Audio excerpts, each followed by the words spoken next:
Assalamualaikum warahmatullahi wabarakatuh. Inna hamdalillahi nahmaduhu wa nasta'inuhu wa nastaghfiruh wa na'udzubillahi min syururi anfusina wa min sayyiati a'malina may yahdihillahu fala mudilla lahu wa may yudlil fala hadiya lahu. Asyhadu an la ilaha illallah wahdahu la syarika lah wa asyhadu anna Muhammadan abduhu wa rasuluh. Amma ba'd. Hadirin kaum muslimin rahimakumullah.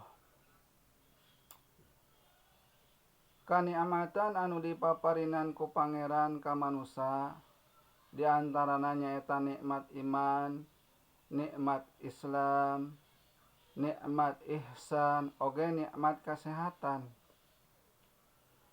Sagala rupa anu tuniba kana diri urang. Tetapi Imam Ghazali ngajelaskeun dina kitab Hidayatus Shodiqin eta kanikmatan teh aya 3. Anu kahiji nyaeta nikmat sare. Anu kadua nikmat barang dahar. Anu katilu nikmat berhubungan. Nu kahiji nikmat sare sabab dina sare sagala rupa kabingung, kapusing, kategenahan eta bakal leungit.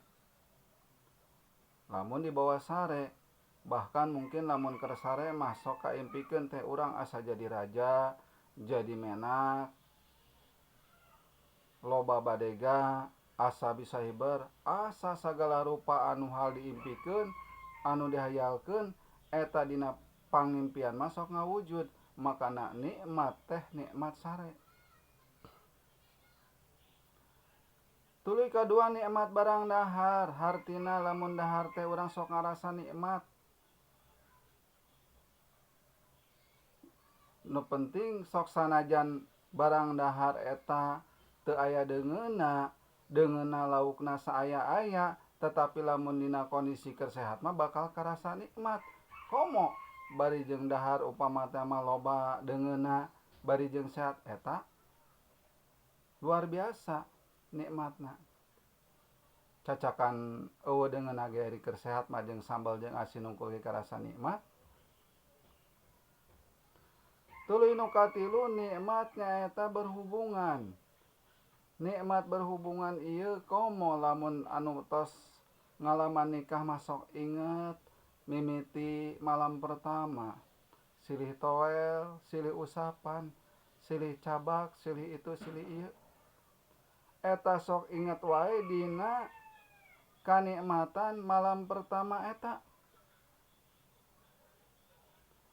Tetapi aya nu paling penting dipikirkeun ku urang, lain ngan saukur nikmat dina malam pertama. Coba pikirkeun ku urang dina malam pertama dina urang maot. Di alam kubur eueuh nu maturan, eueuh anu ngahijian, harta loba moal bisa nulungan urang lamun eta harta teu dipake sodaqoh, teu ditasarupkeun dina jalan kaalusan. Anak kasep, anak geulis, balaleungar, palalinter moal bisa nulungan urang kecuali budak anu soleh yad'u lahu anu sok ngadoakeun indung bapana. Najan anak dokter andes, najan anak jadi dokter, bahkan jadi presiden, lamun teu soleh mah moal bisa nyalametkeun urang kolotna. Jadi penting pisan urang ngajadikeun anak urang teh budak-budak anu saroleh. Tuluy nu katilu nyaeta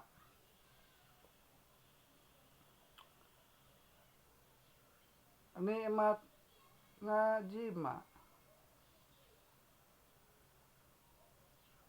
Urang terkadang sok nginget-nginget kana hari lahir. Hari lahir kurang diinget-inget, bahkan dijieun pesta anu gede, anu meriah. Tetapi urang sok teu sadar anu paling penting anu ku urang kudu diinget-inget teh poenan urang maot. hari mautna urang. Tah lamun urang inget kana hari urang maut, bahwa urang teh bakal maut, yakin setiap jalma pasti ngumpul-ngumpul keur bekal maut. Anu tadina tara rajin ibadah jadi rajin ibadah, ngumpul-ngumpul amal keur bekal engke urang maut. Sabab amal urang anu baris nulungan urang. Najan pamajikan geulis ge moal milu ngabaturan urang, moal melahan urang di alam kubur, bahkan manehna pasti kawin deui jeung batur. Tah jadi penting pisan urang kudu muhasabah diri, inget-inget kana diri, ulah nepi ka urang dipaparinan kanikmatan poho kanu mere nikmat ka urang teh. Syukuran kanikmatan eta harta tasarupkeun di jalan anu hade, umur atuh urang manfaatkeun kana ibadah, waktu urang sagalana dipake anu bermanfaat ka sasama. Jadi ulah urang mikir-mikir wae dunya, ulah urang mikir-mikir wae kasenangan dunya, pikirkeun kasenangan urang di akhirat. Sabab sajatina anu baris nyenangkeun ka urang, anu baris nyalametkeun urang, kur amal ibadah urang. Muga aya manfaatna. Wallahu a'lam bishawab. Billahi taufiq wal hidayah. Wassalamualaikum warahmatullahi wabarakatuh.